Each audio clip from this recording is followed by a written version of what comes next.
Welcome everybody to the Omniverse of Nick and part 18 to What If Daryl Died Instead of Merle. Now, before the video gets started, just want to say, smash that like button and subscribe to the Omniverse of Nick to make this channel bigger, better, and more better with the storytelling and such.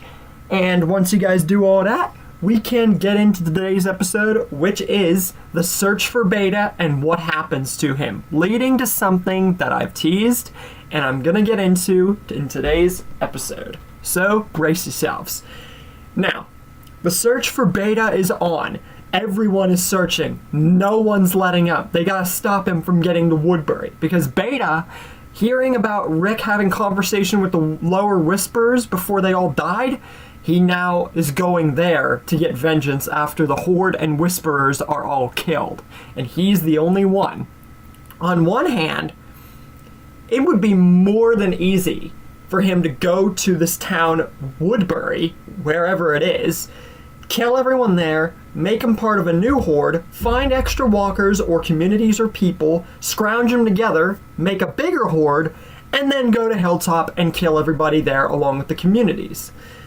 But, on the other hand, the Whisperer Horde, along with the walkers and the Horde that they had of thousands, that can't easily be overcame. Like, who knows how much harder walkers are now going to be to come by after what's happened. And there's no guarantees that even if he did somehow get the amount of walkers and whatnot, that the same outcome wouldn't happen. I mean, sure, Hilltop and them are going to be lower on ammo, obviously, but Beta's still thinking about that as a definite negative. But that's why he has a backup plan. He's going to go to other communities that he can find before Woodbury, kill the people there, make them a part of his new Horde, and then go to Woodbury. It'll at least raise his chances, and literally, he does not have a better option at this point. He's literally on his own. So, he prepares to find whatever communities he can and runs off because he's still being tracked. He knows that much after he was shot by Andrea. Soon enough, he finds himself at a clear ocean end of the location of which he's at. He is at the outskirts of Oceanside, where he sees Cindy and Rachel, who are just pretty much looking for ocean stuff, you know, basically what the Oceansiders did at that part of the ocean. I don't really need to explain anything there. And Beta sees this as a definite positive. If there are these two here, there has to be a community nearby. And this is the starting point to his new Horde. So, he runs up, slaps Cindy to the ground, and grabs Rachel and holds her at knife point. And when Cindy gets back up, she sees this, a big, huge, gigantic man with a seemingly walker mask got her sister by knife point, and she is scared out of her mind, begging the man to let her sister go because she doesn't want her sister to die and she doesn't know what to think of this. But Beta is in no kind of mood for negotiations, nor would he care, and quietly says before doing his deed that they are going to walk with him. And after that, it's all downhill for the Oceansiders from there. He slits Rachel's throat and she drops to the ground. Cindy now is raging and grabs her weapon, preparing to fight, but Beta throws one of his knives straight at Cindy's throat, and before long, both of them are the first two to his new Walker Horde. And Beta knows that where these two came from, there is definitely a community nearby. He could definitely make that out. And it's not the communities that he was familiar with. It was an outside, which means there's more. So, he, with Cindy and Rachel as his new pet walkers, find Oceanside, and it's literally a washout. Sure, you could make the argument that Cindy and Rachel's walkers would just be dealt with, but let's face the facts that they're two of the most important, if not most important, of Oceanside. Natanya is still alive, which would hinder her wanting to fight, and Beta would literally just straight up massacre everyone. No one would be able to fight him. And before long, along with walkers in the area, Beta gets his walker horde so far up to a number of 100 to 110. So, yeah, he's got up to a great start. Meanwhile, the search for Beta is non-stop. But no matter how much the other communities and everyone's trying, they can't find him. Sure, they can see plenty of walkers just roaming around woods and parts of the communities and everything, but nothing out of the ordinary, especially with how the Whisperers drew themselves with the walkers. There's none of that. They can't find him anywhere. And Michonne is getting increasingly both annoyed and anxious because this is like looking for a needle in a haystack. He could be anywhere. Even in these hordes that they've looked through many and many of times and continue to do so, how will they ever find him? He could be anywhere. He could already be in Woodbury by now. They should be going there. And Andrea agrees with this, but she feels responsible for not literally taking the correct shot and only possibly just scratching Beta. Rick feels guilty because he should have never opened his mouth and should have just led himself to just, caring only about making himself the quote-unquote alpha and not spouting off of a little about Woodbury to a lesser whisperer who was just going to die anyway. And says that, true, they could go to Woodbury, but that's possibly what Beta would want. They don't actually know. They gotta actually do this a different way now. They've been doing this all wrong. They need to start, dicing down the hordes that they see in all the ranges of the communities. Cut down Beta's field of movement, because he couldn't have gotten far. There's no way he could be there by now. So, that's what they gotta do, and since they're low on ammo after that huge fight, they gotta resort to, arrows and, melee weapons more than guns. Sure, they have plenty of ammunition still, but they gotta do this the smart way, not the harder way. Meanwhile, Beta and his small-growing walker horde are making their way slowly but surely towards the direction of Woodbury, and he knows he's being tracked, but he's not going to let his plan fall now. So he quickly moves and leads his horde towards that direction until he comes across another community, the junkyard of Jadis and the Scavengers, who have just pretty much been minding their own business and living in the junkyard because, as I've touched upon in other stories, maybe not to more of an extent than I should, they wouldn't be going to the CRM, or at least Jadis wouldn't because she was the only survivor, because there'd be no need. Because her people were alive, but not for long.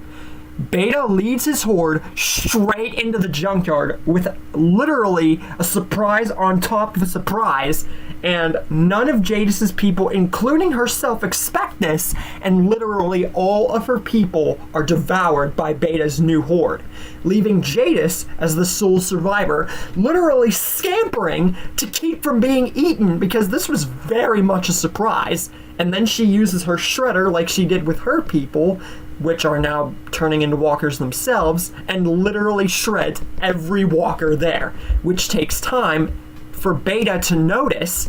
And on one hand, it is a definite positive that he did this to another community.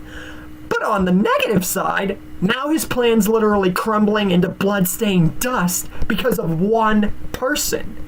And now Jadis sees the perpetrator, Beta, and is now furious, aims her gun, and begins to take shots while the walkers and her people walkers are getting shredded. But Beta manages to roll out of the way of the gunshot and unsheaths both of his knives and sees Jadis now as the sole survivor and the one who messed up his plan, speed runs towards that direction after all the walkers are shredded, his horde and the people here, high jumps to prepare to just lash the knives into her body, but Jadis, here's her advantage, because she's able to take a shot directly at Beta's leg because of how big he is and because she has the timing for it, which collapses Beta, pushes basically his direction of movement from Jadis to the side of her, and makes him fall to the ground. And now he is furious because now his plan has been utterly trounced, and now he is on the ground. Now Jadis, she is just motionless and speechless. On one hand, she congratulates Beta for pulling off such a very big scheme and doing this to her people. But now, it's her turn. And with that, she takes 4 shots directly into all 4 of Beta's limbs. Which one of them already being shot, this would hurt a lot, even for Beta. And now, he can't move. Now Beta is utterly furious, even though he is in pain, but fighting through it because he's mother-frickin' Beta, and demands that if you're just going to toy with me, you might as well just kill me right now. But Jadis says, no, that would be too easy. On one hand, she should, could, and ordinarily would put an end to him right then and there, just because of what's just happened. But that was before he went and killed her people and pulled off that amazing scheme. So now, they're going to do things her way. And Beta demands to know, what's the point in this? What's the point in keeping him alive? And Jadis says, there's a very big point. Now, she's going to use him as leverage to get into a community that she's known about and communicated with for quite some time. Because this has actually benefited her more than she actually thought it hurt her, even if she did lose her people. But Beta says that he's not going to be subjugated to this. He swore himself to one side only, and now that it's all gone, he's on his own route, and he will not be pertained to being thrown into another community with this ruffian who has just crippled him to death. But Jadis says that he doesn't have a choice. She is going to do this. He's literally killed all of her people and put himself in this situation. On top of that, she wants him to remove his mask because she wants to document and learn about who has attacked her and who he is. But Beta says, once again, he's not especially revealing who he is, and he has nothing to owe Jadis at all.